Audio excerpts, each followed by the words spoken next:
We are so glad you could join us for our online sermon today. Before we hear God's word, we will have scripture read. நீங்கள் இணையம் வழியாக இடம்பெறும் பிரசங்கத்தில் எங்களோடு இணைந்திருப்பதில் நாங்கள் மகிழ்ச்சி அடைகிறோம். ஆண்டவருடைய வார்த்தையை கேட்பதற்கு முன்பாக வேத வாசிப்பு வாசிக்கப்படும். கர்த்தருக்கு ஸ்தோத்திரம்.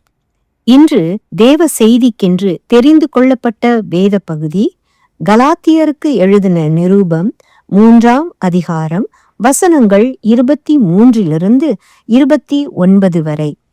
புதிய ஏற்பாட்டில் பக்கம் 260. கலாத்தியர் 3ஆம் அதிகாரம் வசனங்கள் 23 29 வரை. ஆதலால் விசுவாசம் வருகிறதற்கு முன்னே வெளிப்பட போகிற விசுவாசத்திற்கு ஏதுவாக நாம் அடைக்கப்பட்டவர்களாய் நியாய பிரமாணத்தின் கீழ் காவல் பண்ணப்பட்டிருந்தோம்.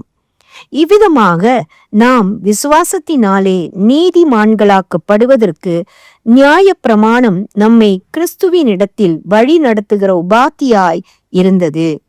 விசுவாசம் வந்த பின்பு நாம் உபாத்திக்கு கீழானவர்கள் அல்லவே. நீங்கள் எல்லாரும் கிறிஸ்து இயேசுவை பற்றும் விசுவாசத்தினால் தேவனுடைய புத்திரராய் இருக்கிறீர்களே. ஏனெனில் உங்களில் கிறிஸ்துவுக்குள்ளாக ஞானஸ்நானம் பெற்றவர்கள் எத்தனை பேரோ அத்தனை பேரும் கிறிஸ்துவை தரித்து கொண்டீர்களே. யூதன் என்றும் கிரேக்கன் என்றும் இல்லை, அடிமை என்றும் சுயாதீனன் என்றும் இல்லை, ஆண் என்றும் பெண் என்றும் இல்லை. நீங்கள் எல்லாரும் கிறிஸ்து இயேசுவுக்குள் ஒன்றாயிருக்கிறீர்கள். நீங்கள் கிறிஸ்துவின் உடையவர்களானால் ஆபிரகாமின் சந்ததியராயும் வாக்குத்தத்தத்தின்படியே சுதந்திரராயும் இருக்கிறீர்கள். ஆமேன். இது தேவனுடைய வசனங்கள். நாம் யாவரும் சேர்ந்து சொல்வோம், தேவனுக்கு ஸ்தோத்திரம். பிரியமானவர்களே, நாம் ஜெபம் செய்வோம். Let's pray. ஆண்டவரே, உம்முடைய வார்த்தை மூலமாக நீர் எங்களோடு இடைப்படும்படியாக ஜெபிக்கிறோம்.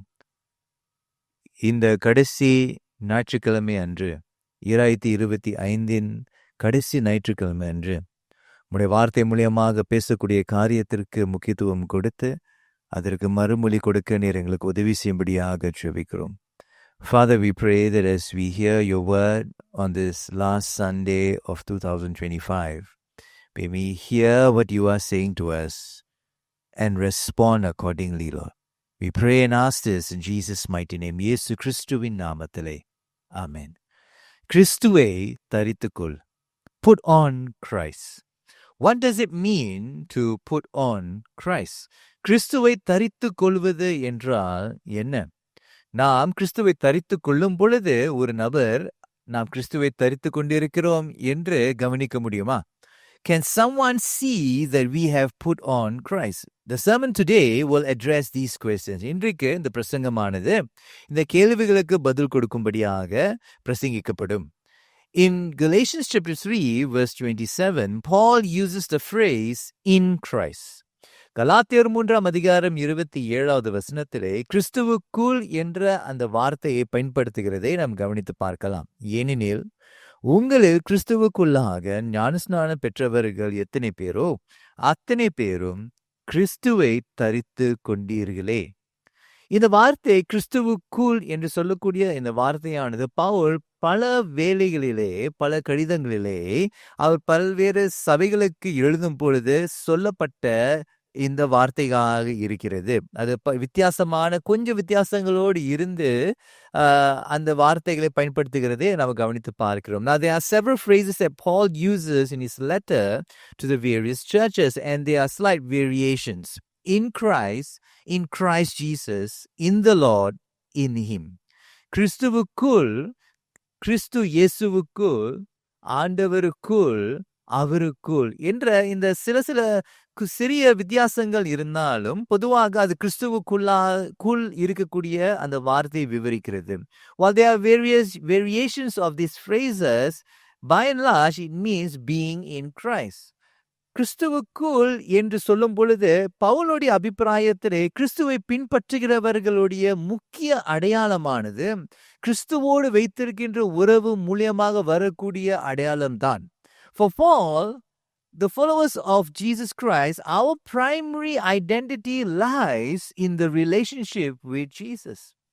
Any alternative to self-identification as a Christian is not appropriate from Paul's perspective.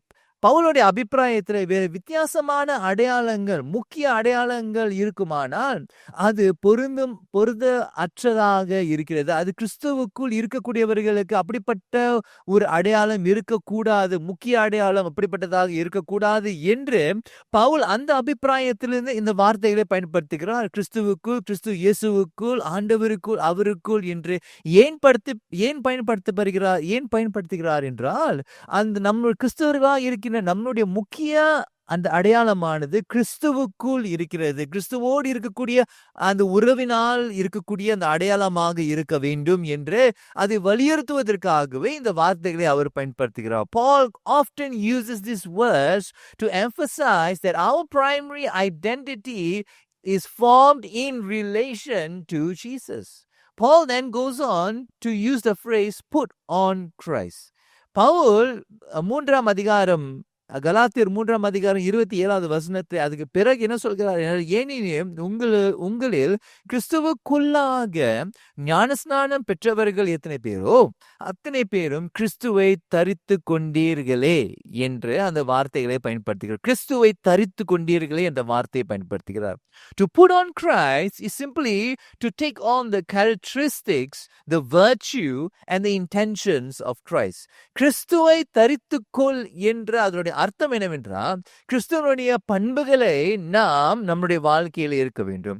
கிறிஸ்துவனுடைய நற்குணங்கள் நம்முடைய வாழ்க்கையில காணப்பட வேண்டும். கிறிஸ்துவனுடைய நோக்கங்கள் நம்முடைய வாழ்க்கையிலே காணப்பட வேண்டும்.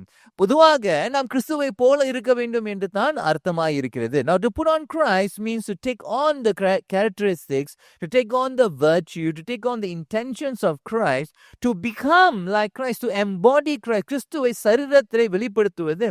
It is a conscious act of becoming like Christ. அது கிறிஸ்துவை போல மாறக்கூடிய, அது தீர்மானித்து செய்யக்கூடிய ஒரு காரியமாக இருக்கிறது. So when this phrase is understood in light of other letters that Paul has written in the scripture, something more is understood. இந்த வார்த்தை கிறிஸ்துவுக்குள் என்று சொல்லக்கூடிய இந்த வார்த்தைக்கு பிறகு பயன்படுத்தப்பட்ட அந்த கிறிஸ்துவை தரித்துக்கோள் என்று சொல்லக்கூடிய அந்த வார்த்தை இருக்கிறது. அது வேதத்திலே மற்ற பாகங்களை நாம் கவனித்து பார்க்கும் பொழுது, கிறிஸ்துவை தரித்து கொள்ள வேண்டும் என்றால் நாம் ஒன்றை களைத்து போட வேண்டும்.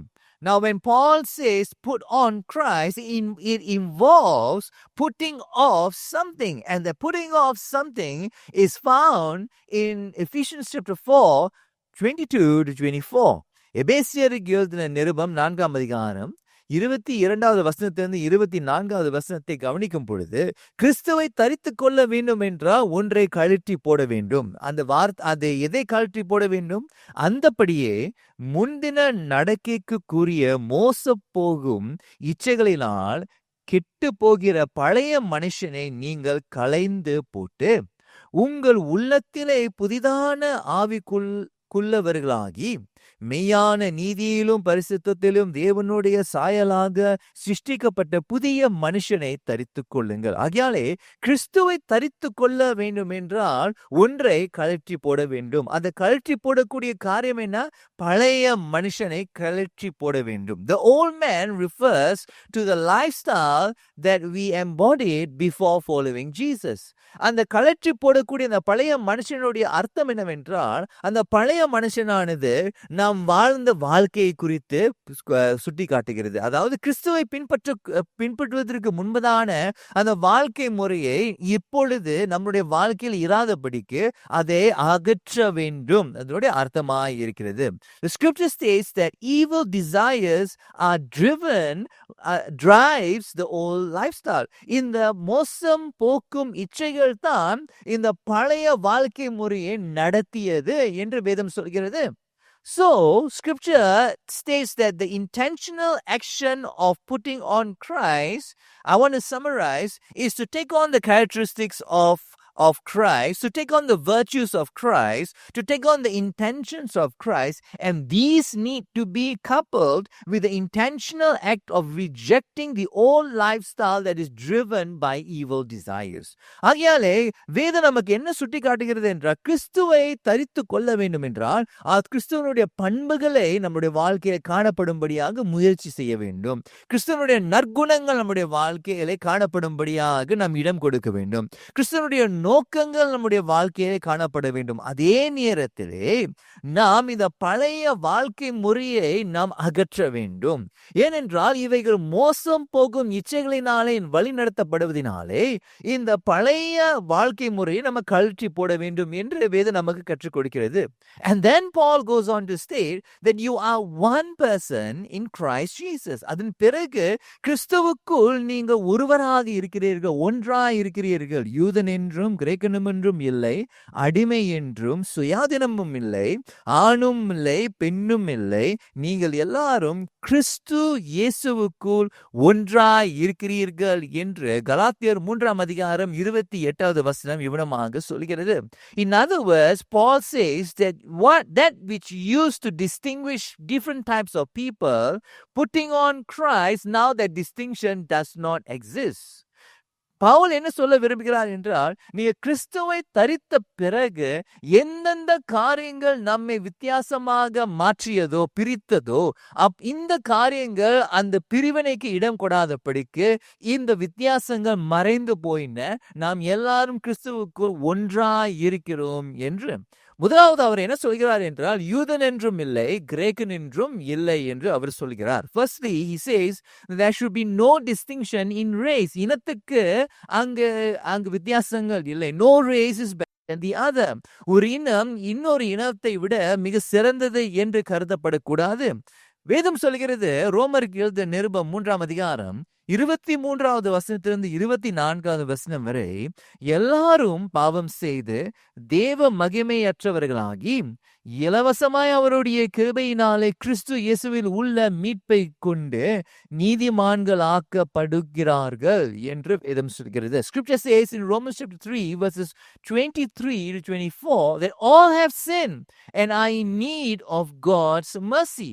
So Paul wrote in Galatians chapter 3, he wrote these texts in Galatia to emphasize that the Jews are not superior to the Gentiles, nor are the Gentiles more superior to the Jews.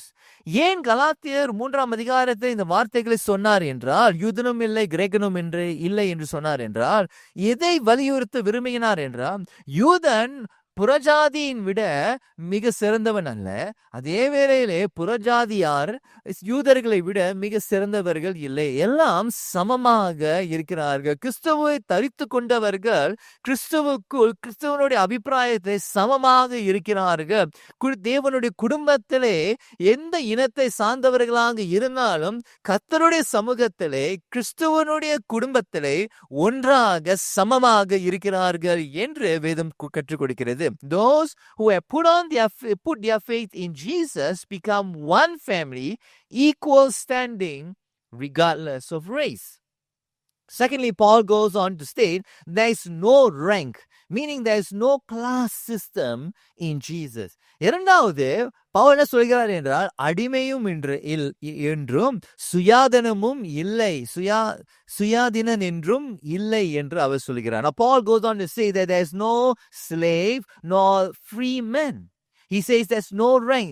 வித்தியாசங்கள் இல்லை. That meant someone who worked as a slave in a household could very well be a leader in the church. இவனமாக சொல்லும் பொழுது ஒரு அடிமையானவன் அவனுடைய வேலையிடத்திலே ஒரு அடிமையாக இருந்தாலும், அவனுடைய தொழிலே ஒரு அடிமையாக இருந்தாலும், சபைக்கு வரும் பொழுது அவன் ஒரு தலைவனாக இருக்க முடியும். ஆகியாலே அடிமை என்றும் சுயாதீனன் என்றும் இல்லை என்று அவர் சொல்கிறார். So when Paul says that there is no slave or no free man, what he meant to say that when you put on Christ, when you are in Christ, there is is no distinction whatsoever, that you are called to play the role that God calls you to play without any inhibition.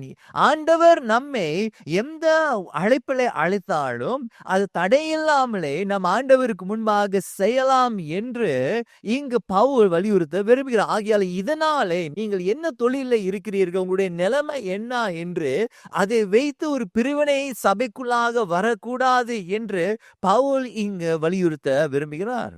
Thirdly, Paul states that there is no preference for a certain sex. மூன்றாவது அவர் என்ன சொல்கிறார் என்றால், இங்கு பால் வேறுபாடுகள் இருக்கக்கூடாது.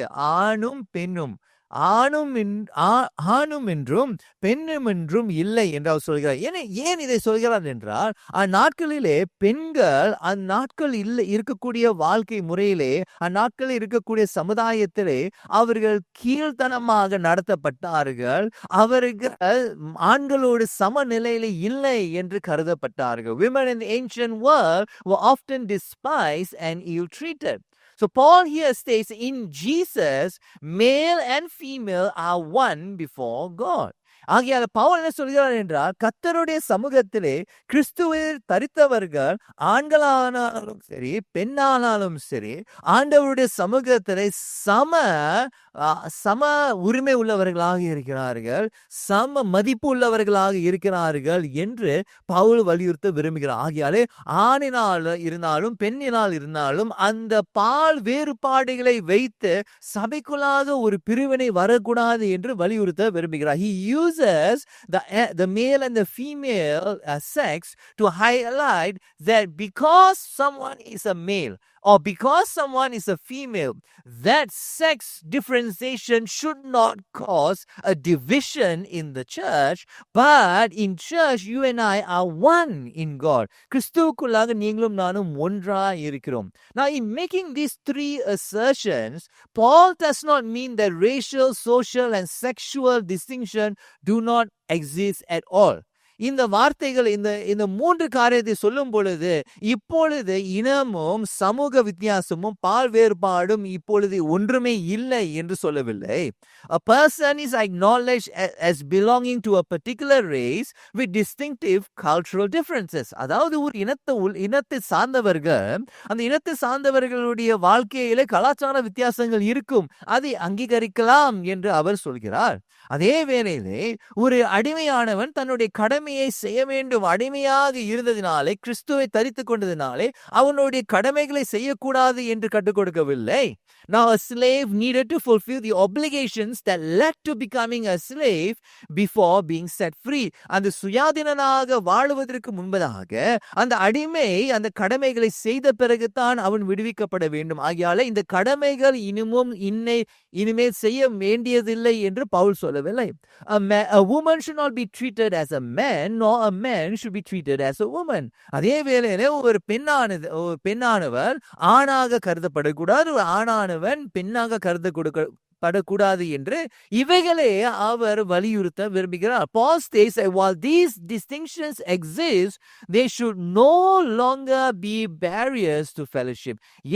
இதை முக்கியமாக சுட்டி காட்டுகிறார் என்றால், இந்த வித்தியாசங்கள் இருந்தாலும் கிறிஸ்துவுக்குள்ளாக இந்த வித்தியாசங்கள் இப்பொழுது ஐக்கியத்துக்கு ஒரு தடையாக இருக்கக்கூடாது என்று தான் இந்த வசனங்களிலே அவர் சொல்கிறார். So scripture reminds us, my friends, on this last Sunday of 2025, that you and I should put on Christ. You and I should exemplify the character, the virtues and the intentions of Christ, which means that you and I need to reject the old lifestyle that results in division intentionally.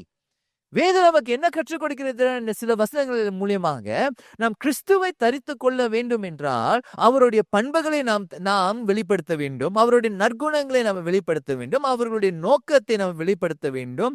அதே வேளையிலே நம்முடைய பழைய வாழ்க்கையை நாம் நிராகரிக்க வேண்டும், நாம் அகற்ற வேண்டும்.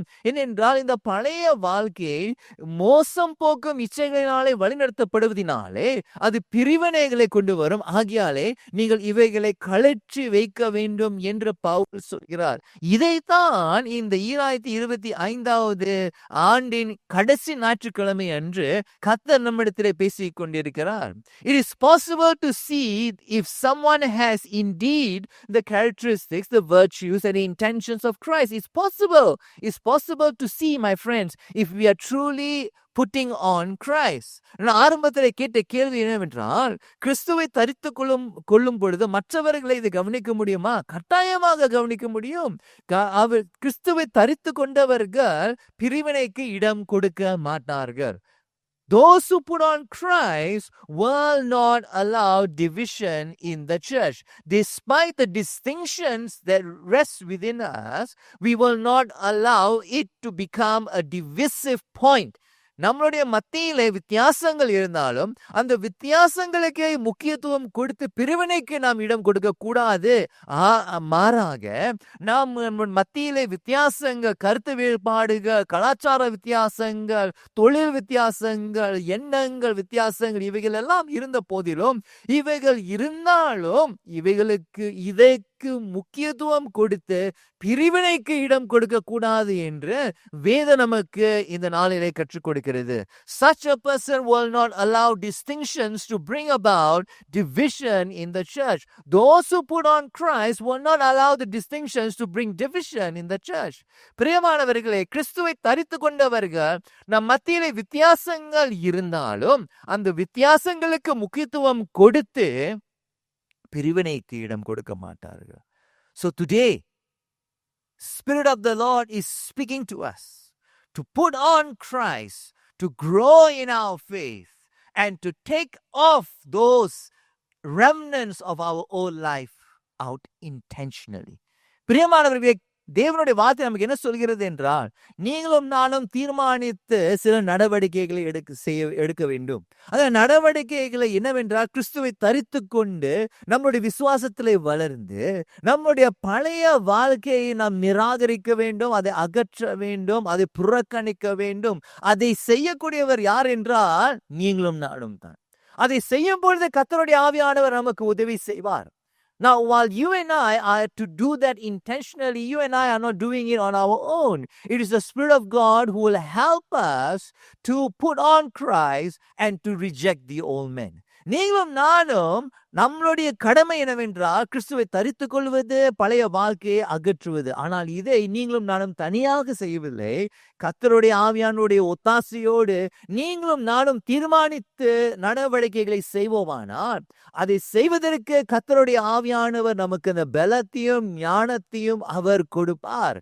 If you and I intentionally do this, my friends, because God is not about to allow his church to be divided. பிரியமானவர்களே, கர்த்தர் சபையிலே பிரிவினைக்கு இடம் கொடுக்க மாட்டார். ஆகையால் நாம் சபை ஒன்றாக இருக்க வேண்டும் என்று பிரயாசப்படும் பொழுது கர்த்தருடைய ஆவியானவர் தாமே நமக்கு உதவி செய்வார். Now the Spirit of God is more concerned about the church than you and I will ever be.